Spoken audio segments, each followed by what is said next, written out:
ശരിക്കും പുരുഷന്മാരുടെ മെന്റൽ ഹെൽത്തിനെ നമ്മൾ വീണ്ടും ചർച്ച ചെയ്യേണ്ട കാലഘട്ടത്തിലാണോ ഉള്ളത്? അതെ, ഞാൻ അങ്ങനത്തെ ഈ കാതൽ മാത്രമാണ് അങ്ങനെയുള്ള സിനിമ, അങ്ങനെ ഒരു സിനിമ ചെയ്തത്.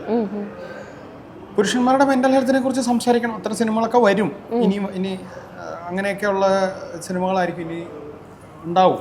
എല്ലാ സിനിമകളും എന്നല്ല, നമ്മൾ പുരുഷന്മാരെ ഇത്രയും കാലം സിനിമയിൽ ട്രീറ്റ് ചെയ്തത് വേറൊരു തരത്തിലാണ്. അപ്പോൾ അതിൽ നിന്നൊക്കെ മാറി അതിൻ്റെയൊക്കെ സൂചനകളൊക്കെ വന്നല്ലോ അല്ലേ? ഇപ്പോൾ കുമ്പളങ്ങി നൈറ്റ്സ് എടുത്ത് നോക്കിയാലും അല്ലേ, അതിലൊക്കെ പുരുഷന്മാരുടെ മെന്റൽ ഹെൽത്ത് അല്ലെങ്കിൽ എന്താണ് why we are like this എന്നൊക്കെയുള്ള ചോദ്യങ്ങളില്ലേ, എന്തുകൊണ്ട് നമ്മളിങ്ങനെ ആണുങ്ങൾ ഇങ്ങനെയാവുന്നു, അല്ലെങ്കിൽ ഇപ്പോൾ എന്താ പറയുക, ലോകം മൊത്തം എടുത്ത് നോക്കിയാൽ ആത്മഹത്യ ചെയ്യുന്നത് ആണുങ്ങളാണ് കൂടുതൽ, മെന്റൽ ഹെൽത്ത് ഇഷ്യൂസ് ഒക്കെ കൂടുതൽ ആണുങ്ങൾക്കൊക്കെ ഉണ്ട്. അപ്പോൾ അതൊക്കെ വരും സിനിമയിൽ.